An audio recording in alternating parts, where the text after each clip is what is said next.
当谈到预防心脏病和中风时，大多数医生非常关注降低你的低密度脂蛋白，或所谓的坏胆固醇 LDL。但是在今天的视频中，我们将提出一个观点，实际上降低甘油三酯，并监测血液中的甘油三酯水平，才是衡量整体心血管以及代谢疾病风险的更好指标。你可能会说，为什么是甘油三酯？我的医生并没和我强调这个指标，我甚至不知道我血液中的甘油三酯水平是多少。那么我该怎么做呢？让我们来详细讨论这个话题。欢迎来到雅说健康，我是小雅，您的健康虚拟主播。在这里，我会为您提供实用的信息，帮助您更有效地管理好健康。在我们深入讨论之前，我想先提一提关于最近美国医学会杂志 JAMA 发表的一项最新的荟萃分析，涵盖20多项研究和超过14万名个体。结果显示，通过他汀类药物降低 LDL 胆固醇，与减少全因死亡率、心血管疾病死亡率和中风风险的相关性并不显著。实际上，心脏病至今仍是主要死因之一，尤其是在冠状病毒大流行期间。下一次你做体检时，重点不应该放在 LDL 胆固醇上，而是 ApoB， 这是评估动脉粥样硬化风险的更好指标。但我们今天先不谈 ApoB， 让我们回到甘油三酯，因为甘油三酯和富含甘油三酯的脂蛋白及残余脂蛋白 RLP， 它们往往更具动脉粥样硬化性，并与胰岛素抵抗相关。你知道吗？甘油三酯 triglycerides 虽然是我们身体储存能量的一种方式，其升高却可能导致许多严重的健康问题。过高的甘油三酯水平可能增加心脏病、中风等疾病的风险，甚至可能引发危及生命的胰腺炎。好消息是，通过一些简单的生活方式调整，我们可以有效地降低甘油三酯水平，恢复健康。那么甘油三酯到底是什么？为什么它升高会如此危险？甘油三酯是人体内最常见的一种脂肪形式，目的是储存能量。我们每天摄入的脂肪和碳水化合物会在消化后转化为甘油三酯，储存在脂肪细胞中，供身体在需要时使用。这种机制对于人类生存非常重要，尤其在食物供应不充足的时代，人体可以通过储存甘油三酯来维持能量。然而在现代社会，由于高热量饮食和缺乏运动，许多人甘油三酯水平过高，导致高甘油三酯血症 hypertriglyceridemia。 当血液中的甘油三酯水平过高时，意味着你的身体正在储存过多的脂肪，而这些脂肪会附着在血管壁上，导致动脉硬化，并衍生出各种严重的健康问题。高甘油三酯水平还与胰岛素抵抗、代谢综合征等疾病密切相关，这些情况可能导致糖尿病和其他慢性疾病。如果甘油三酯水平达到500毫克每分升或 5.65 毫摩尔每升以上，还会增加患上胰腺炎的风险。这是一种会导致急性疼痛并可能危及生命的疾病，因此了解甘油三酯的来源，并采取有效措施控制其水平是至关重要的。在体检中，医生通常会检测血液中的甘油三酯水平。对于大多数健康人群来说，正常的甘油三酯水平应当低于150毫克每分升或 1.69 毫摩尔每升。如果你的甘油三酯水平高于这个范围，你就属于高甘油三酯血症的风险人群，尤其需要注意心血管疾病的预防。随着甘油三酯水平的进一步升高，风险也随之增加。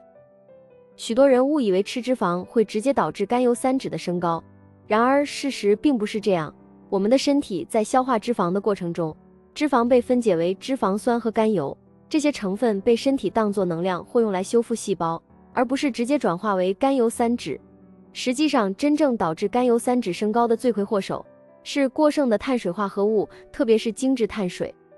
这些碳水化合物在体内被迅速转化为葡萄糖，而当我们缺乏运动，每日的活动量降低时，体内的葡萄糖过多，身体会通过一种称为脂肪合成的过程，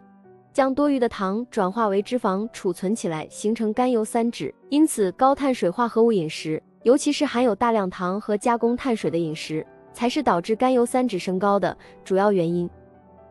高甘油三酯水平与胰岛素抵抗紧密相关。胰岛素抵抗意味着身体细胞对胰岛素的敏感性降低，导致血糖调节失控。当体内储存过多的甘油三酯时，肝脏会分泌更多的游离脂肪酸，这些脂肪酸不仅干扰胰岛素的正常功能，还会使肝脏和肌肉细胞对胰岛素的反应变差，最终导致血糖升高。因此，高甘油三酯不仅是胰岛素抵抗的预警信号，也可能是未来糖尿病风险的标志。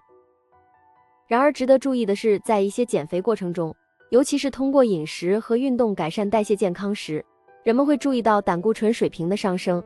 但这并不总是坏事。实际上，这是因为当胰岛素敏感性提高后，甘油三酯的比例减少，胆固醇酯的比例增加，脂蛋白颗粒的结构发生了变化，这恰恰反映了一个更健康的脂质代谢状态。如果把这些脂蛋白颗粒比作道路上的车辆，甘油三酯就像车辆的载重，而当甘油三酯减少时，虽然车辆的数量没有明显减少，比如胆固醇颗粒仍存在，但负担减轻了，意味着你的代谢健康正在改善。这就是为什么许多专家建议我们重新审视 LDL 胆固醇与心脏病风险之间的关系，而更加关注甘油三酯的水平。甘油三酯的降低通常比 LDL 的变化更能反映一个人代谢健康的实际进展。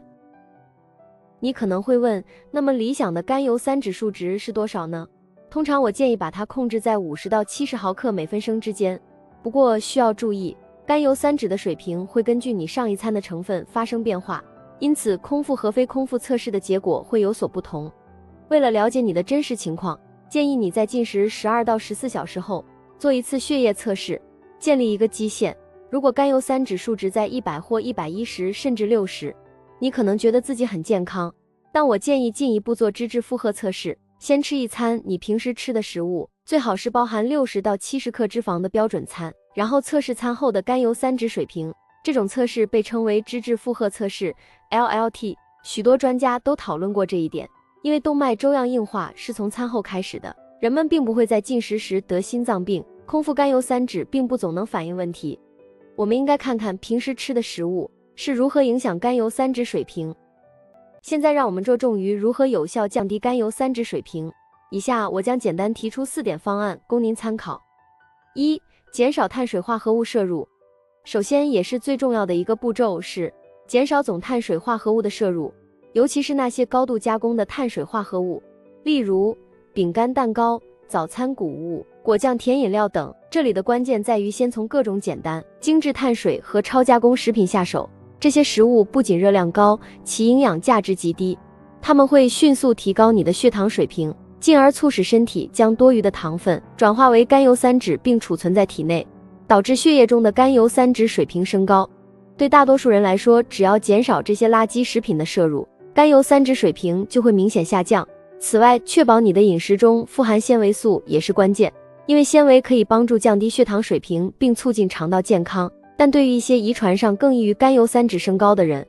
可能需要进一步减少碳水化合物的摄入，例如将每日的碳水化合物摄入量控制在100克以下，甚至对于某些特殊情况减少到50克以下，才能看到显著的效果。2. 增加健康脂肪的摄入。相较于碳水化合物，健康的脂肪对降低甘油三酯有积极的作用。摄入如牛油果、坚果种子以及富含 Omega-3 脂肪酸的鱼类，如三文鱼和沙丁鱼，这些健康脂肪不仅不会导致甘油三酯升高，反而能够帮助降低其水平。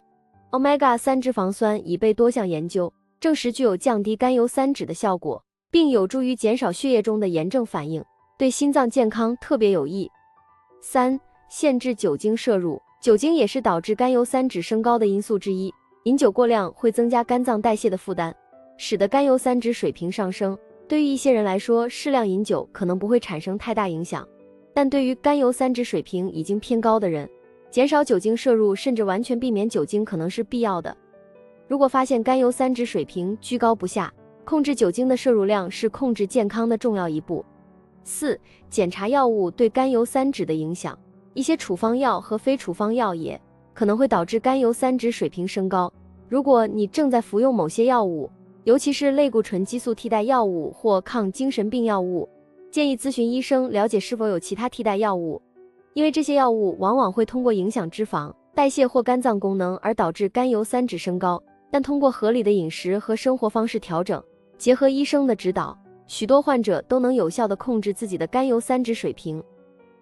通过以上方法，结合健康的饮食和生活方式调整，你可以有效地控制甘油三酯水平，减少心血管疾病以及各种慢性病的风险。